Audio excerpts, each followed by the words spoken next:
Magandang araw, Malacanang Press Corps. Magandang pamasko mula kay Pangulong Ferdinand R. Marcos Jr.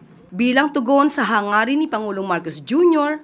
na maiparamdam ang tunay na diwa ng Pasko, isang pamaskong handog para sa mga manggagawa ang isinagawa ng Clark Development Corporation o CDC kaninang umaga sa Pampanga, kung saan bida ang Kadiwa ng Pangulo program. Dumalo sa nasabing okasyon si Department of Agriculture Secretary Francisco Chu Laurel Jr.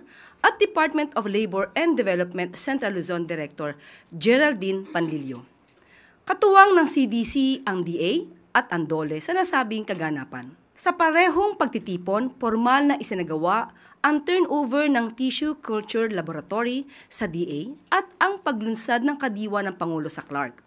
Layunin ng Kadiwa ng Pangulo sa Clark na maipaabot sa mga manggagawa ang abot-kayang bilihin at suportahan ang mga lokal na produkto ng magsasaka doon.